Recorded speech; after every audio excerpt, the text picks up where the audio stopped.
Hello, welcome to this channel. It's called The Knowing.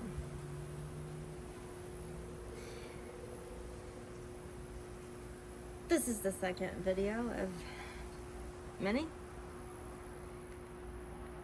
and each one will be a series of questions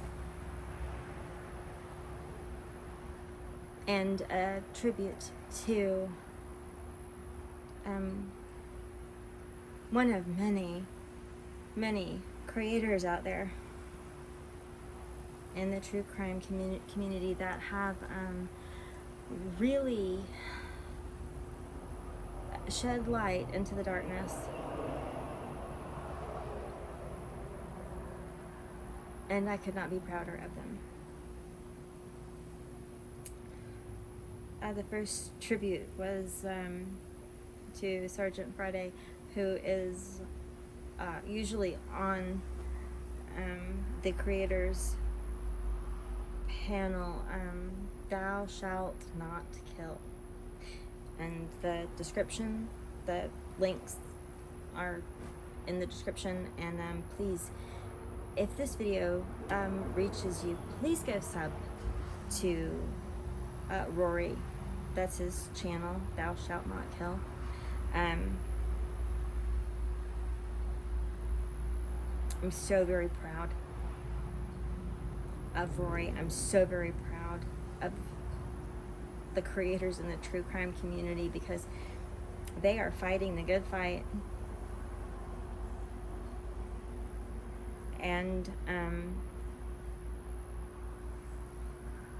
I am a bit worried about the true crime community. I think there's some division, and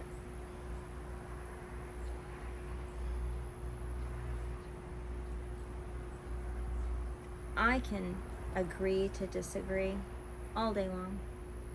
I can hear people's points of view that I don't agree with, that I have logical arguments against, but it's important to hear those arguments, even if I don't agree with them, because it never ceases to amaze me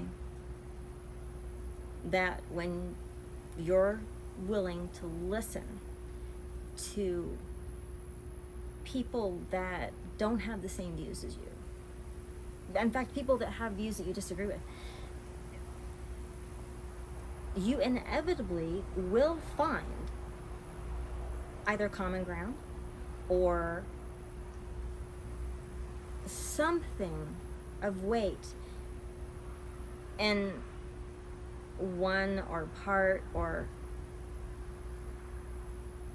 somewhere in their argument, somewhere in their opinion. And that's important because there's so many great minds in this community. There are so many good people. There are so many people that are doing the right thing for the right reasons. And if we could all hear one another out and stand together, ooh, wow. The things we could do, the things we could change, the lives we could change.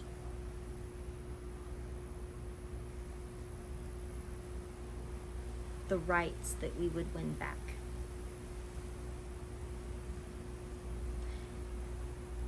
So, there's always a lead question on these videos, and then a series of questions and my thoughts, and a tribute. And this video is a tribute to Rory because, wow, boots on the ground for the Idaho 4 op. Yeah, I'm referring to it as an op. I cannot refer to it any other way. Agree or disagree, that's okay. But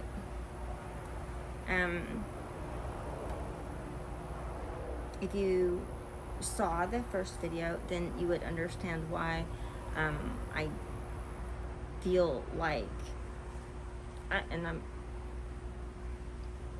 everyone is innocent until proven guilty, or should be in this country. They should be innocent until proven guilty. That's a right that were afforded, we're supposed to be afforded in this country, and somehow I think we've lost the plot on that. But so I'm not for or against any person or persons.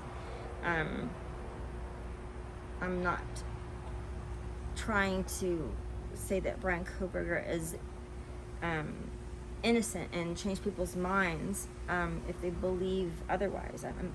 That's not what this is about. I don't know whether he's innocent or not. I don't think there's enough evidence that we've seen thus far. Now, that has a quantification thus far.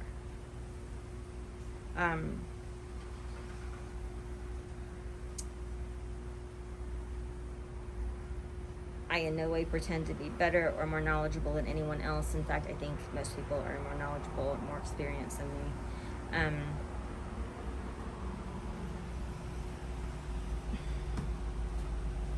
But I do have a knack for the law, and I mean, you know, the things we've seen in this situation in Idaho, they're not really playing by the law. They're kind of subverting it in every which way, which is the only reason I'm out here making this video. I'm sorry, that's really, really loud.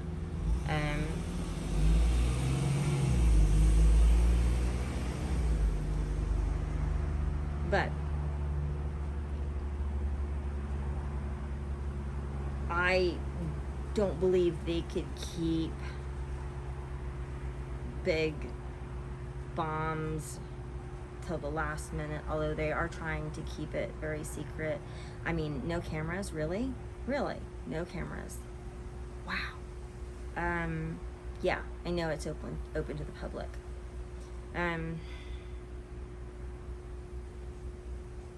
Rory, if you happen to see this, I would love to be on your panel anytime. If you need boots on the ground, email me. Contact information is below. One call, one email, I will be there. Whatever you need. It has been made very clear to me that when faith in this country and its laws and rights of the citizens are in question, my first instinct, I'm ashamed to say, was to leave.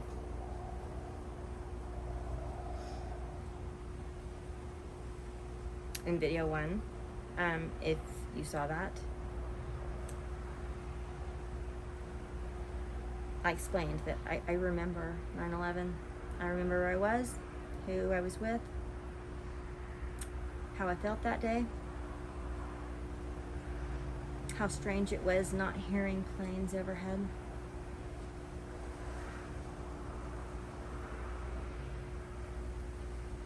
I remember that day and days after that I was so proud to be an American. I raised my kids to be proud that they were just by luck of birth a citizen of this country. because we had unalienable rights the moment that we draw breath in this country.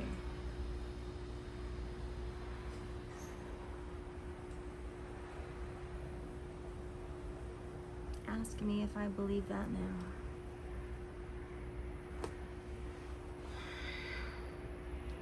I don't.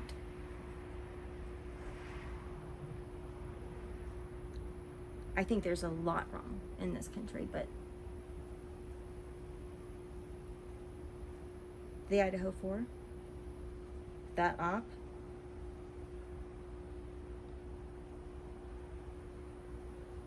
the true crime community, especially on YouTube,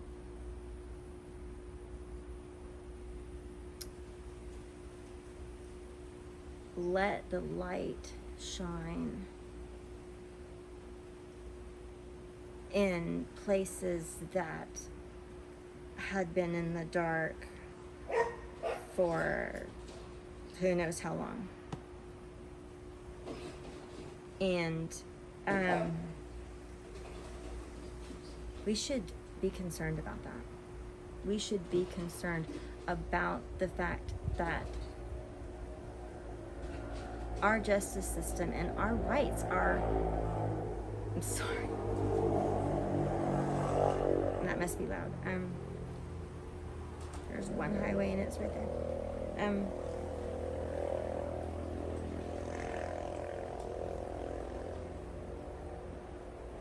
Other than that, this is completely isolated.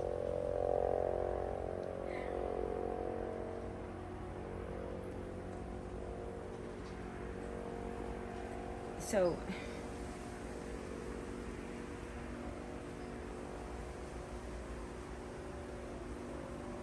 when did we lose our rights?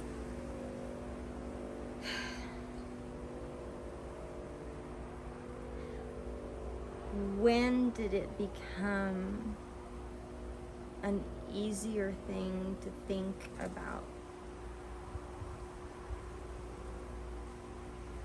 leaving the country that I loved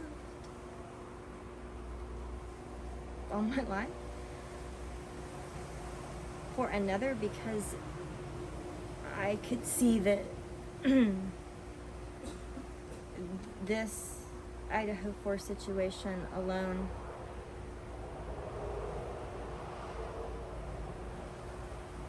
we have lost the plot. More importantly, we've lost our rights. When a father has to beg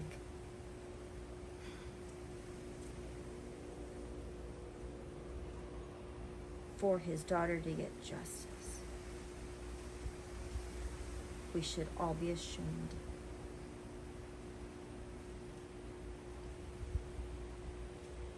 We should all be so ashamed, so disgusted.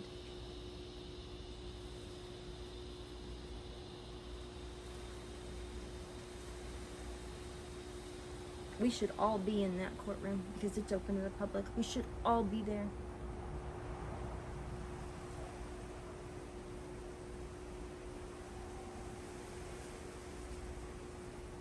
I'm a coward.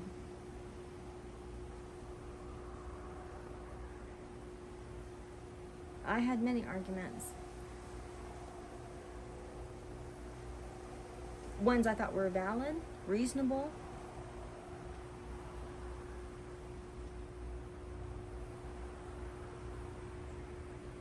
And safer to leave this country when creators like Rory, CJ, Innocent Until, Truth and Transparency, Bubbly Waters,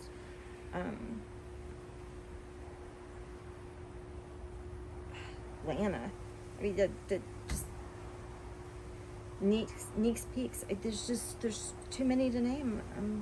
They're all doing the good work and fighting the good fight.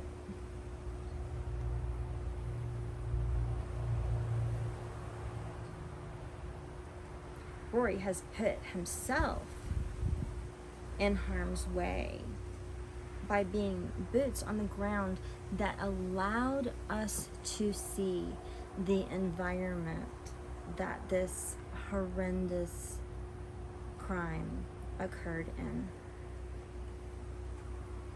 The way that sound behaves, the way that the roads are. Oh, and by the way, so those of you that are confused about why it's 11:22 King, CJ did a, sorry about that, that's the police.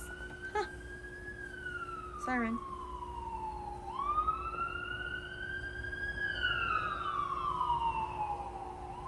We pretty much know every one of them.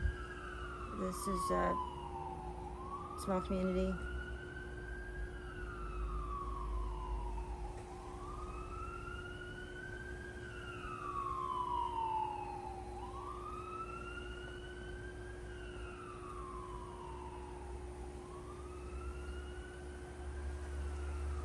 I could tell you a very heartfelt story about that and the project that I was going to pick up and then didn't. Instead, I argued that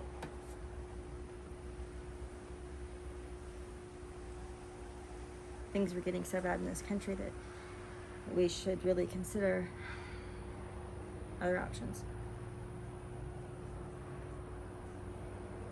I'm not comfortable with these videos. But my husband made a good point. He's a smart man. You don't run, even if you can, just because things get difficult. You stay and you fight. You fight for the people you love. You fight for the rights that are yours. You fight for the things that you hold true. And I see people like Rory, like Sergeant Friday, like so many others. Again, thou shalt not kill. I don't know if anybody will ever see this video, but if you do, please go subscribe to him. He has literally fought this fight. He has put himself in harm's way. He has been boots on the ground there in Idaho so that the true crime community could see, experience, understand the exact nature of the environment that the crime occurred in, which is really important, because when you're thinking about all of these issues with this crime, the environment is extraordinarily important. And Rory did that for all of us. Another video that I will do, it'll be a tribute to Lana, Truth and Transparency, with the body cams that she has requested. Wow, that opened some eyes, certainly mine. Hats off to her. Hats off to Rory. And I never claim to be right all the time. In fact, I'm very open-minded and willing to admit when I see that I'm wrong or see that there's a fault in my argument or my logic.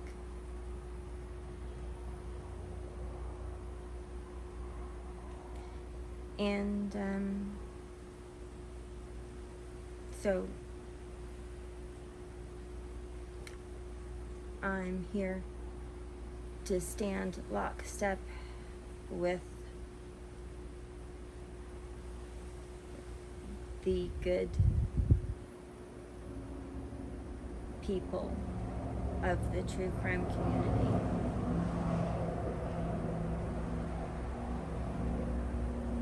And shine the light in the dark corners where we have lost our rights, where corruption has been allowed to grow and thrive. And daylight does wonders for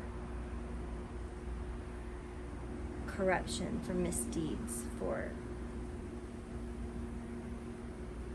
bad things.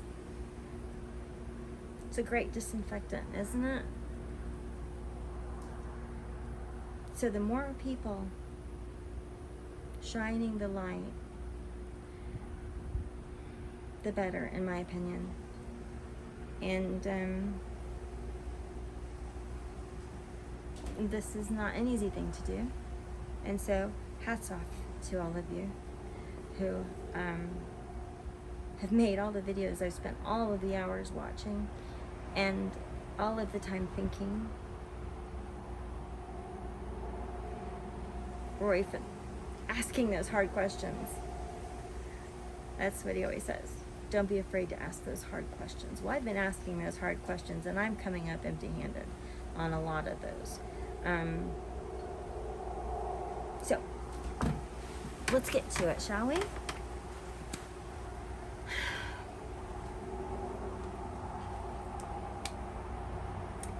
Rory, this video is a tribute to you. And not being afraid to ask those hard questions. And standing up for what you believe in. Not taking the coward's way out like I wanted to do. I can admit when I'm wrong. So feel free to comment. And again, Rory, one email. The contact information is below in the description, and I am there. Get on a plane. I will be in that courtroom. I will be wherever you need me to be.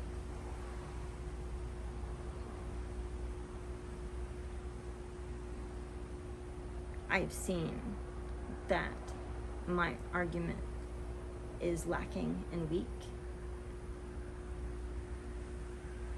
And so I am doing the uncomfortable thing, the difficult thing, making these videos. And I will do more difficult things, more uncomfortable things, if I am called upon to do so. I will. That's my promise. So, down to it, right? The question of this video goes to the crime scene. And I'm trying in these videos to be as delicate as possible and to not be triggering. But I will warn you, this video is triggering. There are aspects of this operation in Idaho that we cannot discuss without it being triggering or graphic or disturbing. That's just the way it is. So,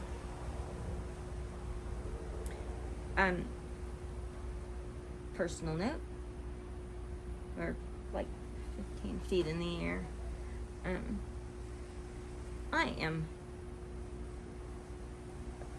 I love shoes. I own many. I just don't like to wear shoes. And I live in a very natural environment. One with natural predators. I have a love for knives, actually. There are other weapons, better weapons, more efficient weapons. And yes, I use them, carry them, own them.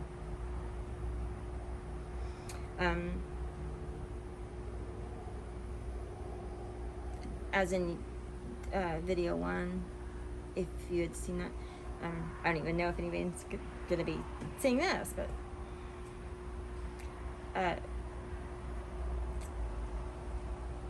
there are, I can't even give you a number of machetes that we own. Throwing knives, knives for all different things. In the environment we live in, they are necessary.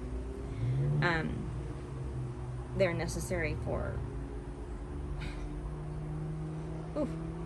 you name a situation and I will give you a reason here.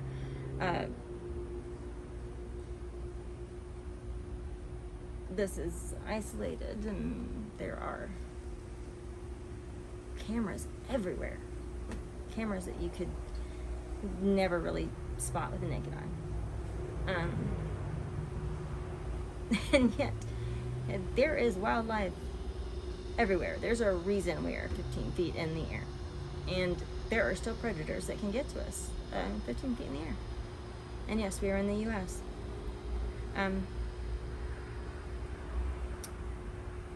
So machetes are a very useful tool where we are. And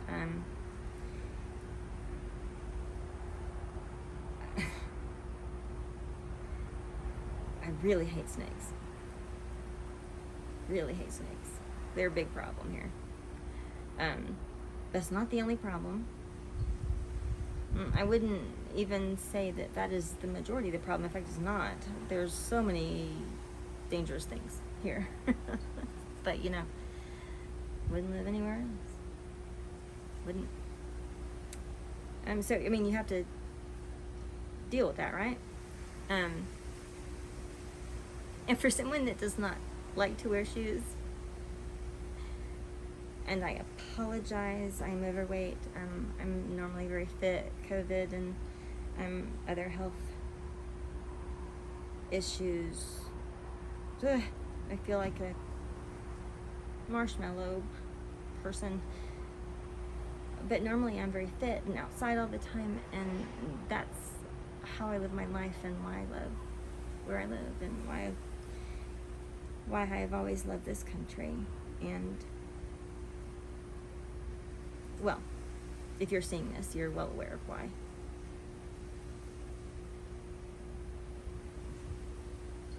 That is tarnished, but let's talk about the crime scene. The supposed crime scene.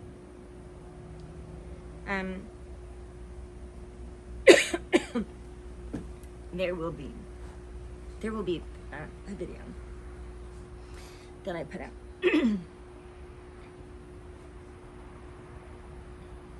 Sorry.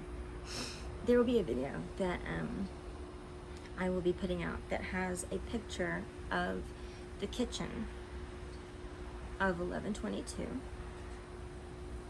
Kings Road. There is an appliance, a countertop, a cabinet, a refrigerator, and people in the true crime community have seen like tons and tons and tons of videos of this house, of the inhabitants of this house. They kept it very clean. Which is something to note, because there were a lot of dishes that were not done. There were a lot of dishes in the sink. There were a lot of dishes that were put on the table. Solo cups. Was there a party that night? Because in the Chronicles of Olivia, the interview, when the Gonzalez family was, before they were even notified, there was a call that there was a party and that something bad had happened. There was a shooting. Of course, we know that that was not the case, but that was it's often rumors that people hear of in tragedies like this first. It's, and then they get to the truth of it. Not that I'm saying we've gotten to the truth of it yet at all. In fact, I'm questioning everything. Thank you, Rory and Sergeant Friday, for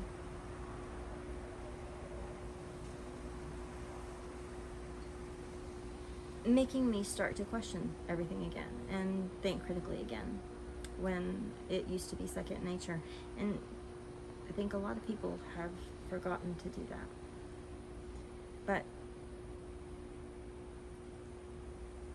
I have a picture of that kitchen when law enforcement and forensics got there.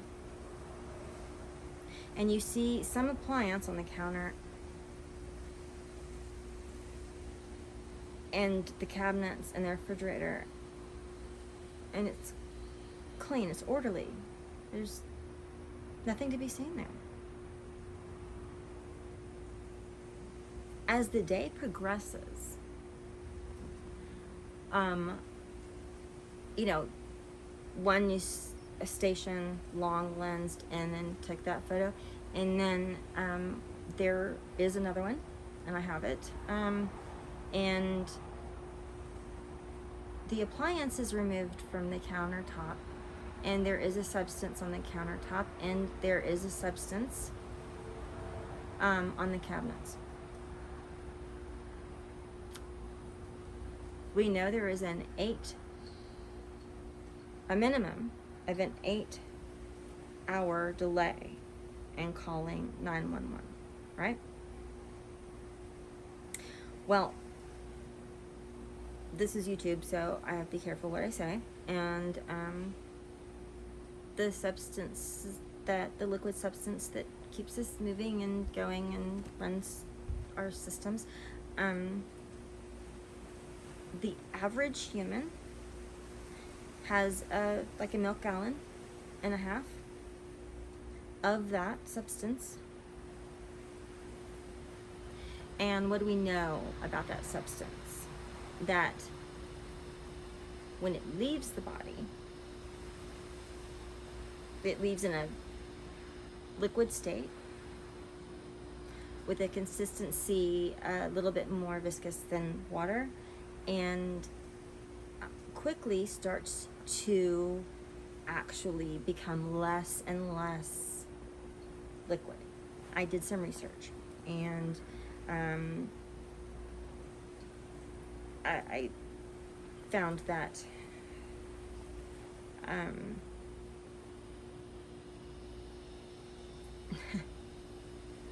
in the initial stages of losing this liquid in our bodies, it tends to go everywhere.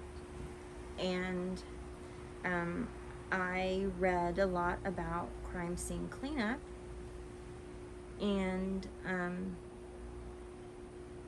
very interesting.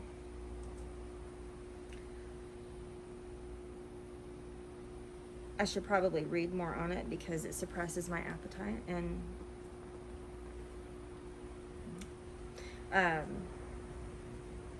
yeah, so it begins just almost at the same consistency as water and quickly begins to thicken.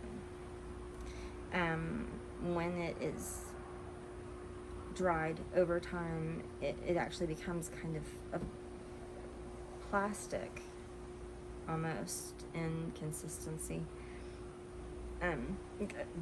By all means, if I'm wrong on anything, please comment and correct me. I do not want to be giving out wrong information. That is what I read, but I could always be wrong, and perhaps I am. But that is what I came up with. Now, the pictures are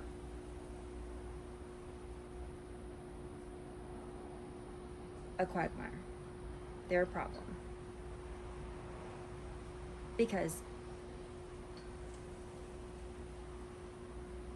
if this liquid had been leaving the bodies 8 hours prior,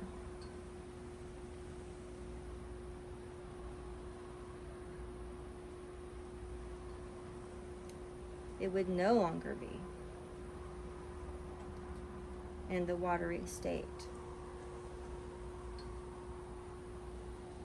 8 hours later. And the kitchen was clean. No liquid substances viewable from the bodily type. And then throughout the day, there is. Riddle me that. So I thought about it, right? I'm like, well, okay, luminol doesn't produce that effect. Amino black. Okay, we know amino black was used because luminol does not always. I'm sorry, that little prop plane is probably very loud. It's right back. We know that luminol doesn't always get the proteins in this liquid substance. So sometimes they have to actually try another chemical substance, amino black. I wasn't aware of this until this Idaho op thing happened, and I heard about that, and I thought, what is that? And so I looked it up, and it's a bit like a luminol. It's sprayed on, poured on, treated. Surfaces are treated with this, and then it leaves it gives you a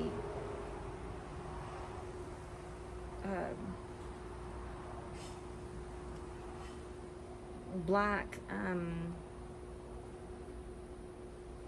mark. So for instance, if the reason I explained that I don't particularly like to wear shoes is because I'm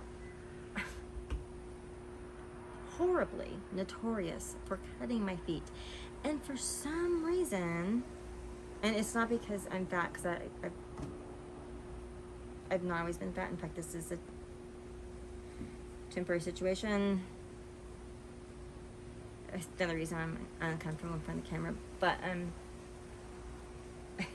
no, actually, when I'm fit and in good shape is actually when it happens more often.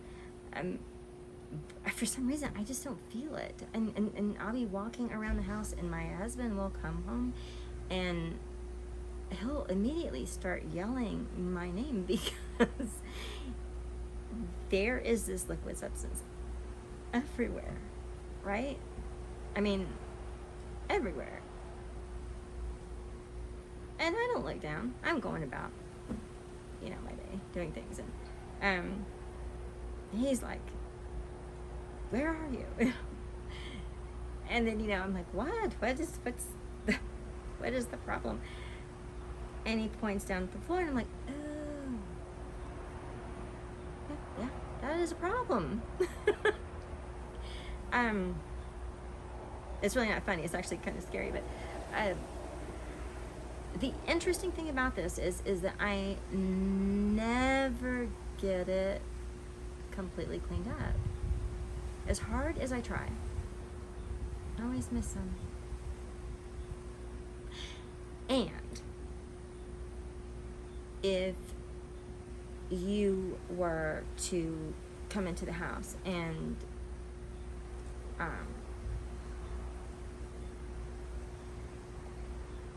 use luminol, perhaps I've cleaned it so well that luminol doesn't pick it up, right?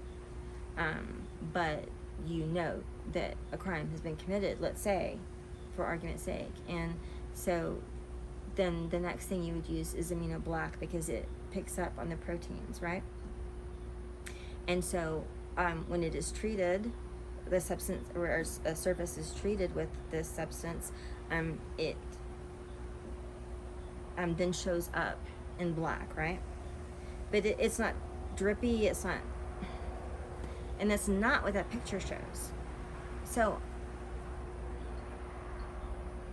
I'm confused.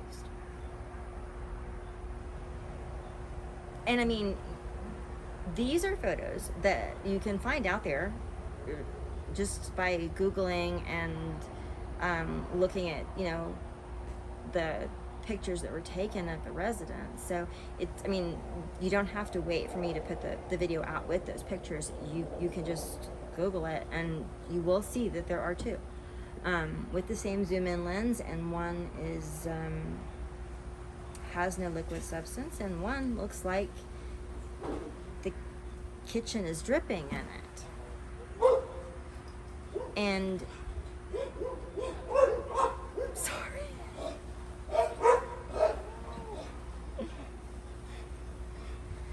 Those are actually really good-natured animals. Great dogs. They really, really are. Really, truly. But they get excited every time they go out, and there's natural predators out here. So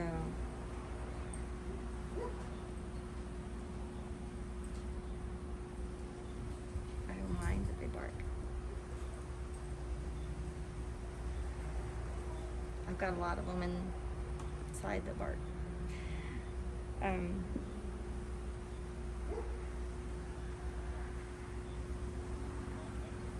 So I watched law enforcement forensics. It's been argued that people from all different agencies were in that residence day after day doing forensics or who knows what. And we are told that there is a crime scene, the property itself, and inside that property there are two distinct crime scenes, one on the third floor, one on the second floor, both contained within bedrooms, right? So explain the second kitchen photo. And I know this is hearsay and a comment that's been handed down, and we're not really sure. Well, I mean, I have seen video of one of the parents saying this, but there was a statement made. There must have been a hell of a fight down there, mentioning or meaning the second floor, right? Well, okay, so if all you saw was the second photo of that long lens in the kitchen, right? That statement would make sense, and what you saw would corroborate that, right? Except that you see people coming in and out of that slider door in the kitchen for days, and you never see traces of the red stuff. And we're told that the two distinct crime scenes were contained within bedrooms. So why this statement, there must have been a hell of a hell of a fight down there, right? On the second floor?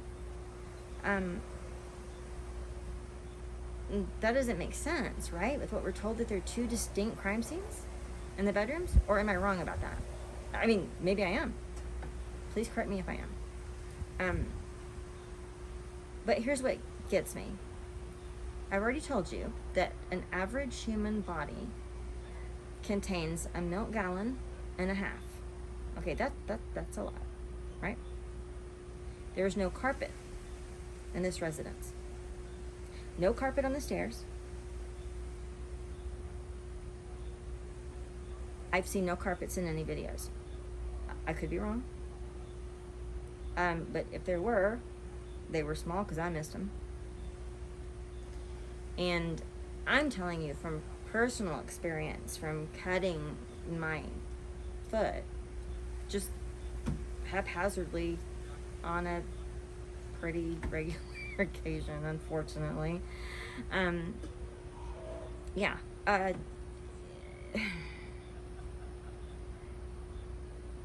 When it first leaves the body, it is pretty much the consistency of water, but the consistency changes very quickly.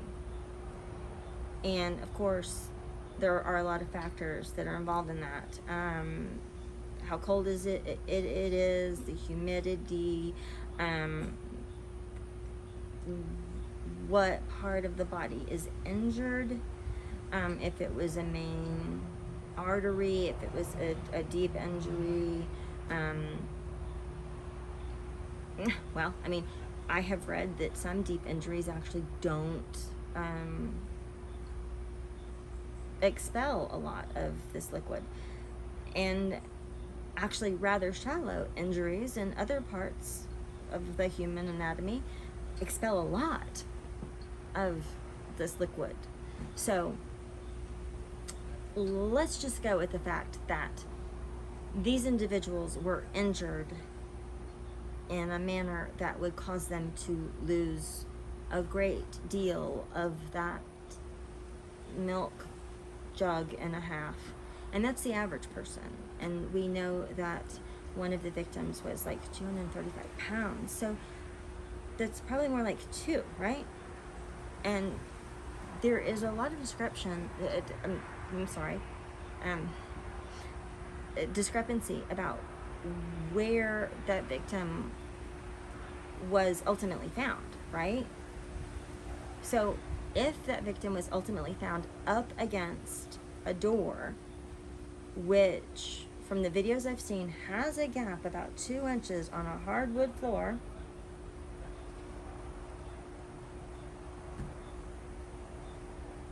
come on, you know what I'm saying.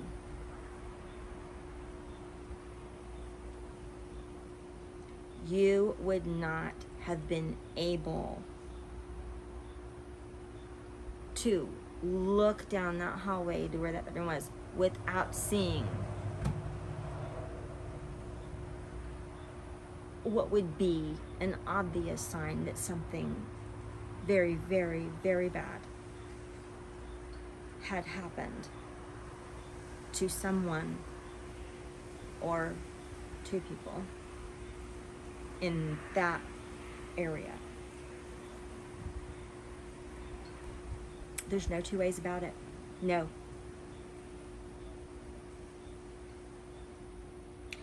I can agree to disagree all day long, but on this, I'm standing on this.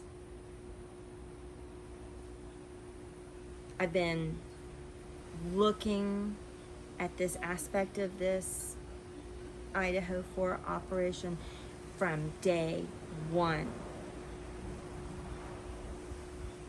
And try to explain it away to me. Please. Because I have spent 8 months trying to explain it away, and there's no valid explanation. Well, that's not true. I have found an explanation, which we'll talk about in another video. Right now, we are exploring the facts that there is that much viable liquid, a milk gallon and a half, okay? I mean, think about that. When you go to the grocery store and you pick that, that's a lot, right? I mean, have you dropped a gallon of milk in your kitchen?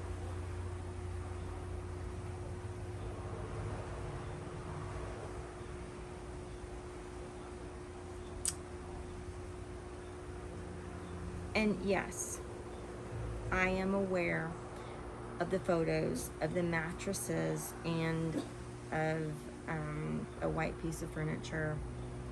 Yes, I'm aware. That doesn't come close to being accurate.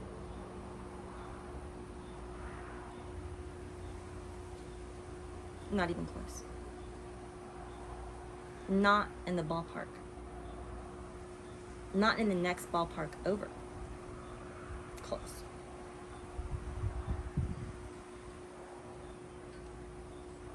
Riddle me that.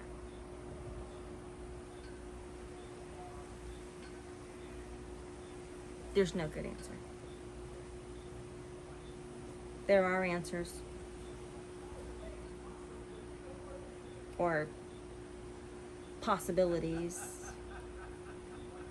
Ones that we will explore later, but not good ones.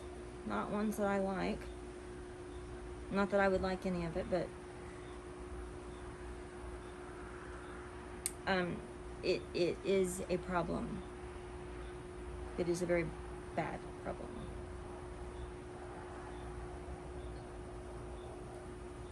It is a problem that we cannot ignore.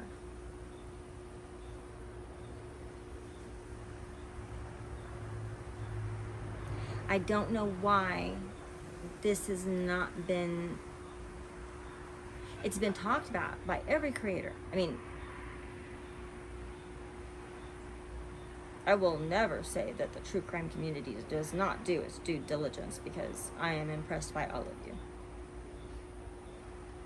And who am I? I don't even know if anyone is listening to this. I'm just trying to do my part. As small and insignificant as it may be, I'm just trying to do my part. So I have heard it mentioned by every creator that I've watched, but it's glossed over for more, I think, what people consider more compelling questions. But to me, the buck kind of stops right here, right? I mean, there was a lot, or there is a lot of controversy about Linda Lane and the footage and the audio. And that is actually the lack of cries for help, calls for help, I mean, on cell phones and verbally, and people hearing what was going on, because that was a fishbowl. Thank you, Rory, because you actually showed us the physical conditions of the property. So we do know that it was a fishbowl, and it had a amphitheater, or it has an amphitheater effect. So people crying out, especially if windows are open, but even not, considering the construction of that building, and not that I'm criticizing anyone's home or property. I am not. We live in a very natural environment, and we're 15 feet up in the air, and the building codes are strict for a reason. There are a lot of natural predators. There's a lot to contend with. So habitation is important. Ooh, lights just went on magically. So,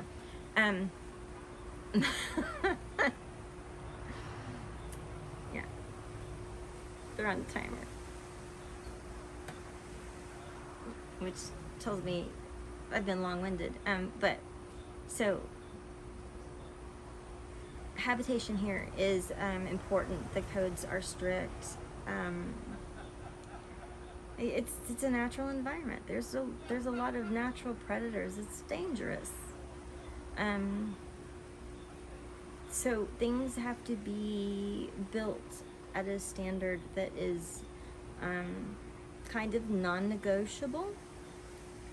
And all I'm saying here is that that particular residence had been remodeled, and they did not have to meet particular standards that this environment requires, and so that in itself allows for sound to carry. So our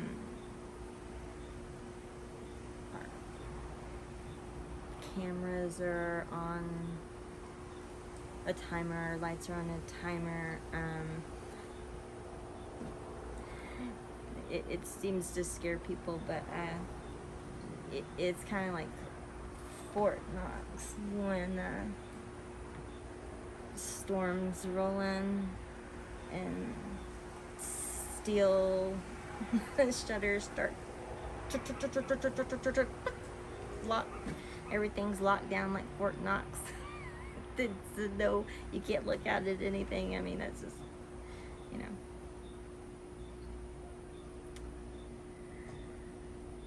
prices for everything, right?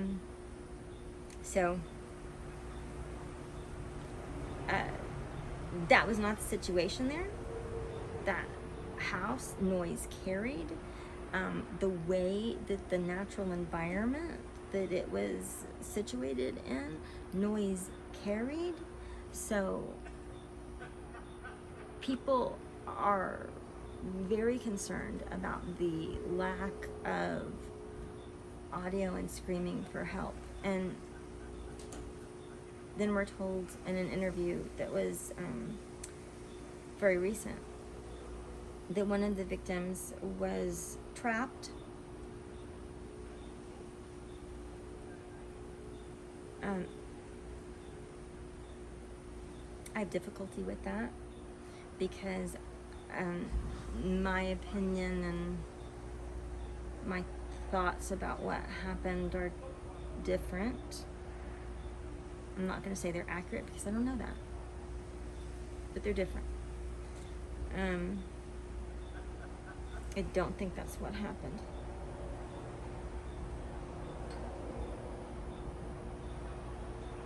But a parent gave an interview that said his daughter was trapped.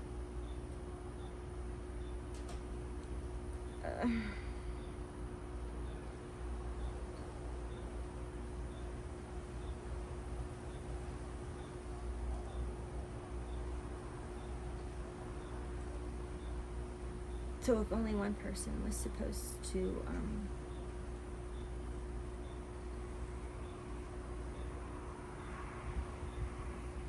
be a victim to begin with, why were there 3 others? And what unaliver leaves 2 survivors?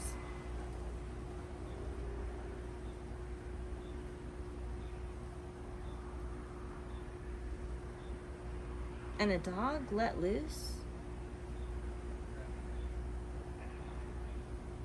Because I know that we're supposed to believe that Murphy was in a bedroom that had a lock on it, maybe even in a kennel. I have dogs. I live amongst people that own dogs. Everybody has dogs. Everybody has cameras. Everybody has dogs. Everybody has steel shutters. So yeah, no, I have a hard time buying that. I really do. But and people have gotten stuck on that issue and the sound issue, and they have glossed over the liquid issue. And I think the liquid issue is far more compelling. far more compelling.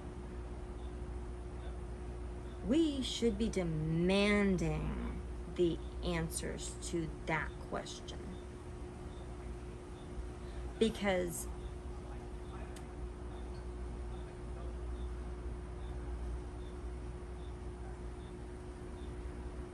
a roommate should not have needed to call a person to be able to push open a door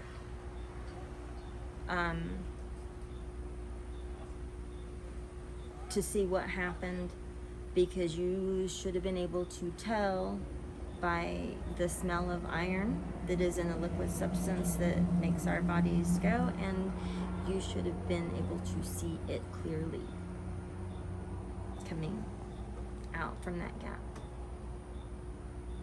And we should be demanding to know why that was not the case. We should be demanding to know why we have one picture of the kitchen with no liquid substance and another picture of the same kitchen hours later, given that we already had at least an 8-hour delay. And that's if you buy into the fact that the timeline is correct, and I don't know about that either. So just the 8 hours, knowing it could be more than 8 hours delay. We're not talking a viscosity of water anymore. So you can't convince me that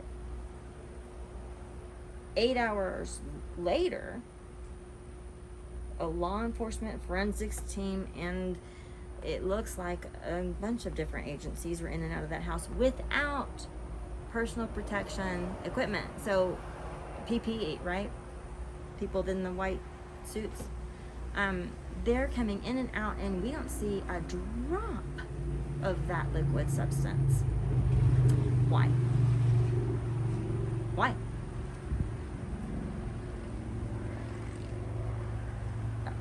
That should be the very first thing that we're hammering on about.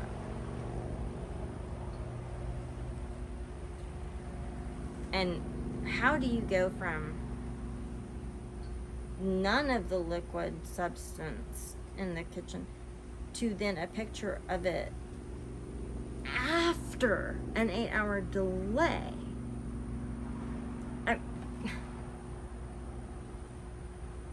That's nonsensical. It's not logical. It's not reasonable. It physics alone.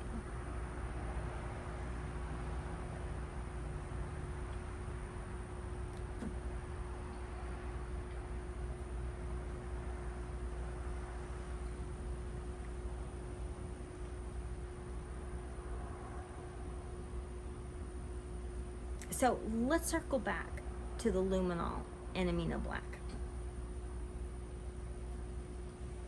Now, I understand we don't have all the evidence, but I question the legalities at this point of them having anything else, because an attorney cannot lie on paper. So if the attorney is saying there is no connection, there is no connection. At least she has no evidence of that, and she has looked for it. And she's good. There was no liquid substance in the suspect's car, apartment, parental home, school office, classroom. And I'm telling you, when I cut my foot, which is on a normal basis, I'm fastidious about making sure that I get every bit of it, right? Because, you know, the last thing that I want is somebody going, what in the world? And seeing, you know, a drop, you know, somewhere, you know, and asking what happened there. I mean, you know, so, but the fact is that I never can get it all. I continuously find and clean up places I've missed, and I actually worry about that a lot. So I mean, if you were to test the floor here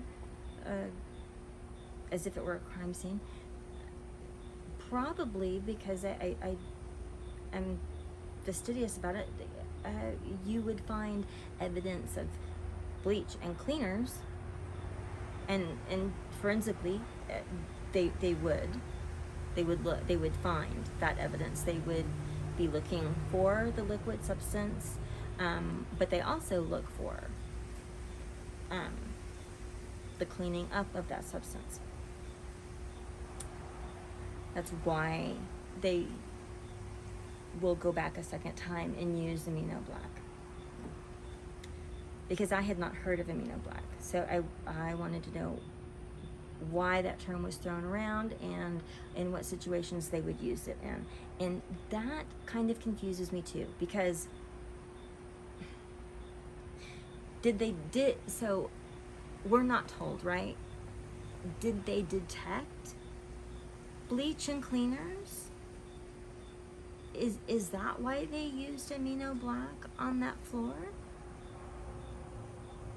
Because they got a latent shoe print that is consistent with the brand Vans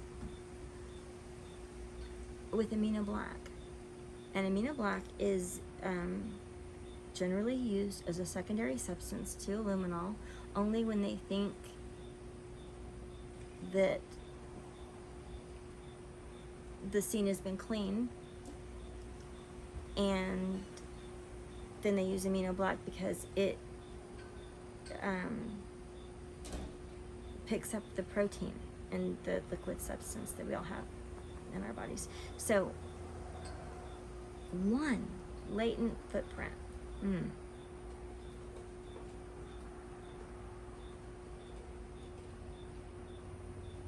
That's a problem, isn't it? So if the crime scene forensics detected cleaning chemicals,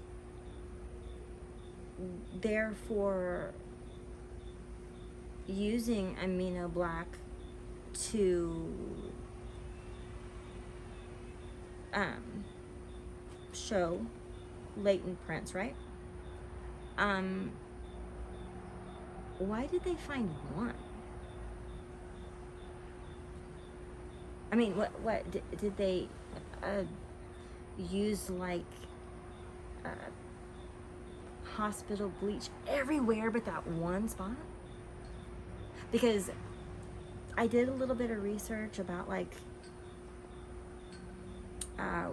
what crime scene cleaners use, and apparently there's a heavily oxidated bleach, I believe. It really was confusing that hospitals use it, crime scene cleaners use it, and it, of course, that substance is detectable forensically, but it destroys the liquid substance.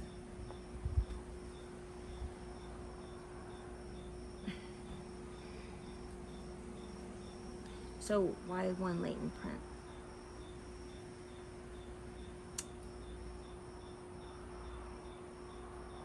See, already we are at way too many questions that don't have reasonable, logical answers.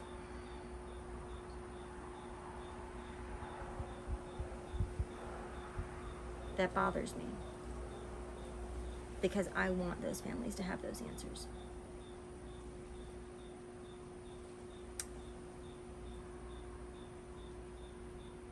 We can't bring back the people they lost. Not that I know of, anyway. But we should at least be able to give them reasonable, logical, explainable facts of the event.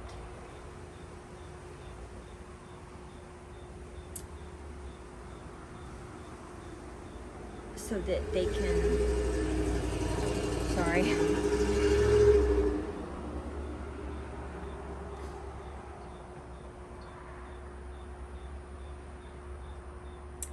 I apologize for that. But we should at least be able to give them the circumstances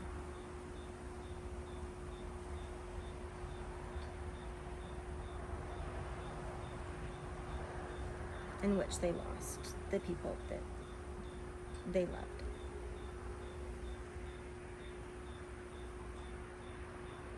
We owe them that. So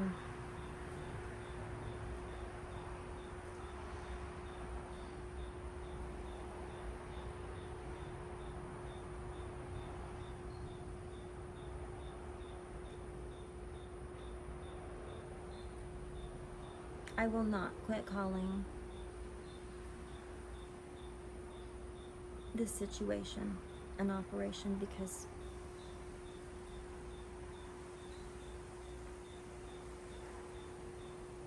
when I ask the hard questions, like Rory asks us to do, I don't come up with logical answers.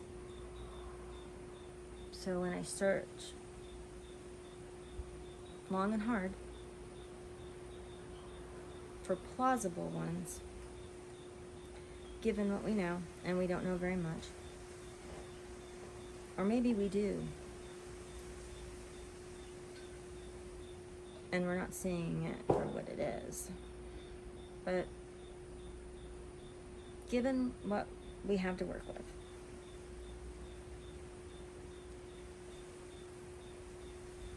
if you can't find reasonable, explainable answers to these questions, then you have to look for plausible ones, realistic ones.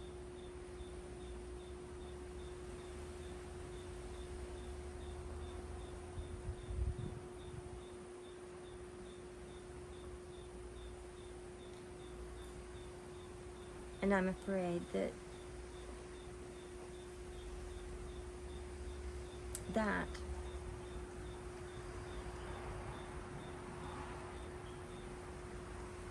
puts this crime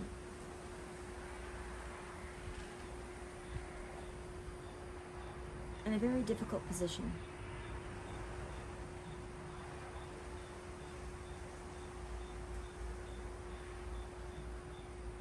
Because in the videos that will follow, the questions get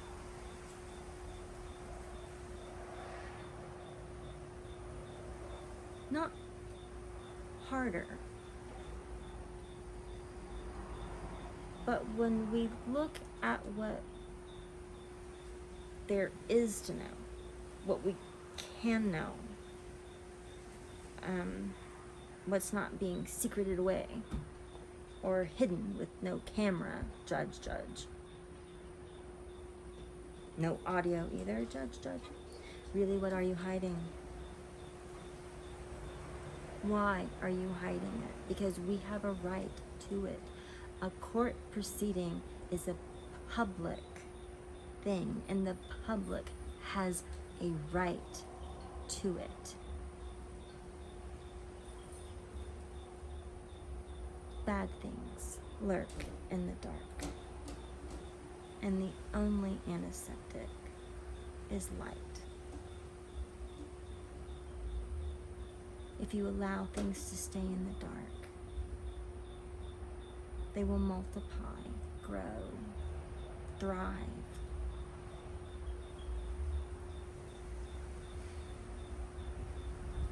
Until there is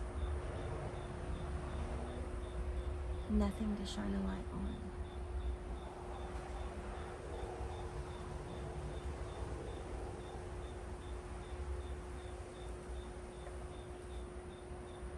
I don't want to be a citizen of a country like that.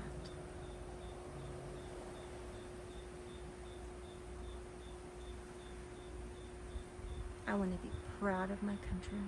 I want to be proud of the people that live here. I want to be proud of the people that are tasked to protect us. I want to be proud of the people that are tasked with the duty to protect our rights, Judge.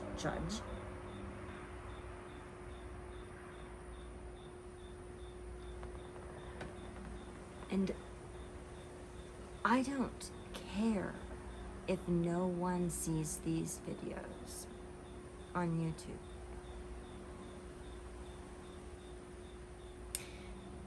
Because I'm not going to stop at YouTube.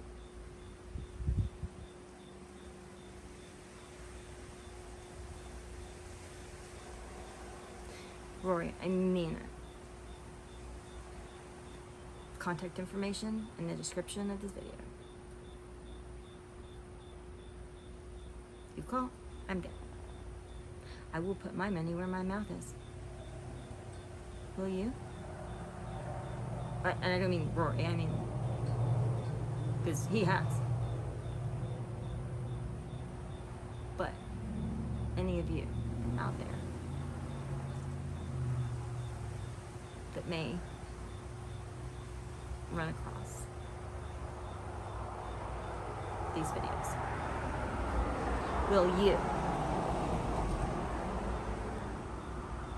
put your money where your mouth is? Will you put your country first? Will you take back your rights? Will you get on a plane and go sit in that courtroom? Will you ask the hard questions of the reporters outside that courtroom? So that Judge is forced to answer those hard questions. Will you do that?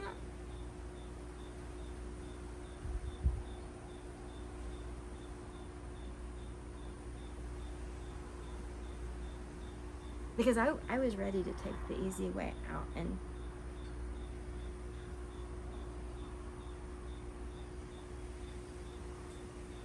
my family goes way back in this country. Fought for this country so many times.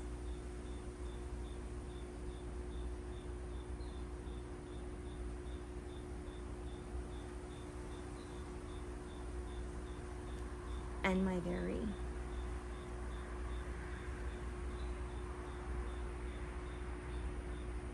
good-hearted, intelligent husband said, I've not ever known you to be a coward. Oh, I did not like that.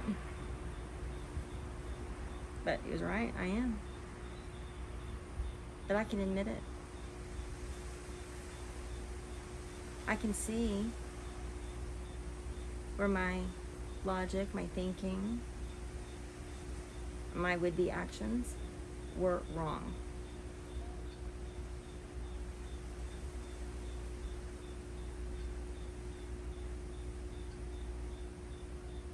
And I'm human enough to admit it. And to do something to change it.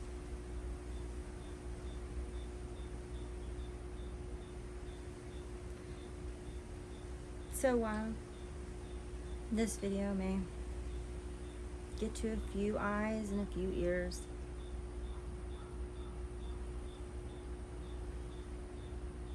don't think that the low number of views means anything.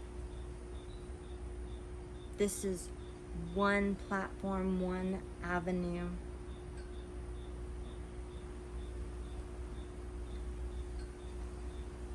And this is a difficult thing to do. The easier thing is what I will do, and what is an ongoing process. In contacting the people that I know, that they know, and on, because I will be heard. That is not a threat. It is not an idle promise. It is a fact. When I make up my mind to do something, I do it. I will be heard.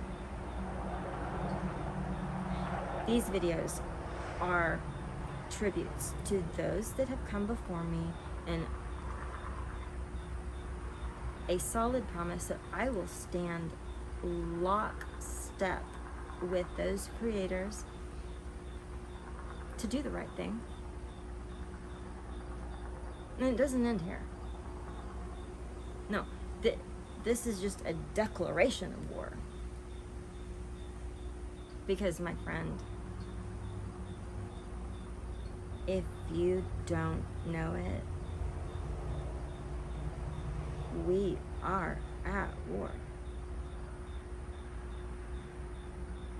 While we were sleeping nice and snug in our comfortable beds in our comfortable houses, thinking everything is as it should be, our rights were eroded. When? I don't know. How? I'm not sure.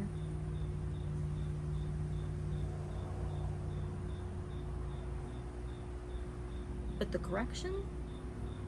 Oh, it's coming.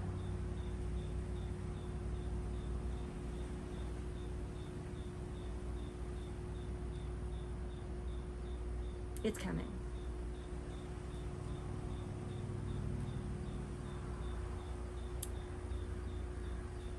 So I ask those of you that are watching, hearing, what will you do?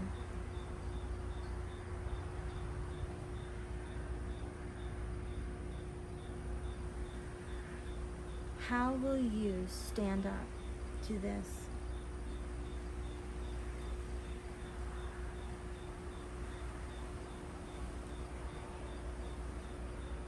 In all honesty,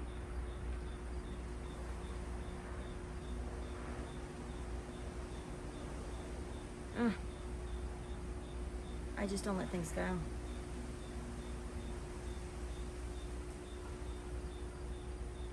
It's a terrible trait.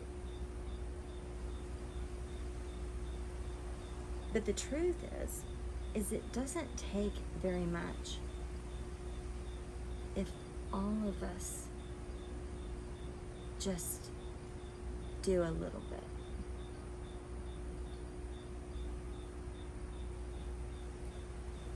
If all of us just do a little bit.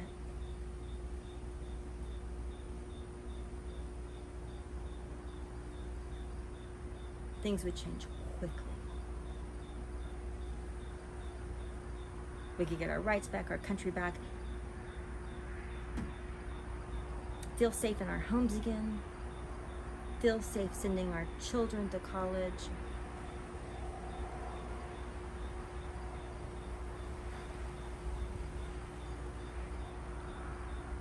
And the videos to come,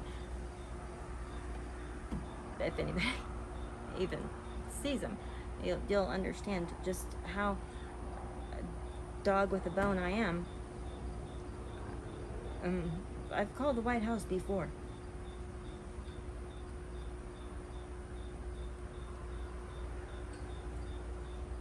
Made a significant difference.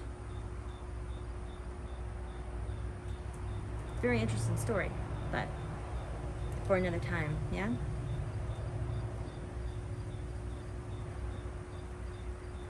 So thank you for watching, and thank you for listening.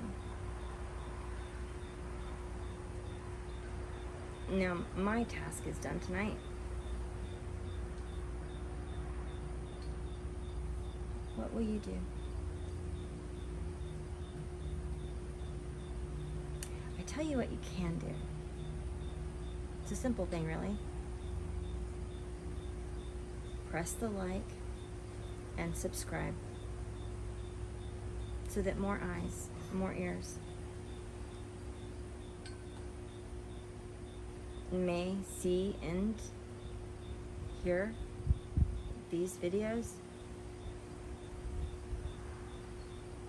and that the true crime community, not necessarily me, but for the cause, traction. It's a simple thing you can do. It's a small thing you can do.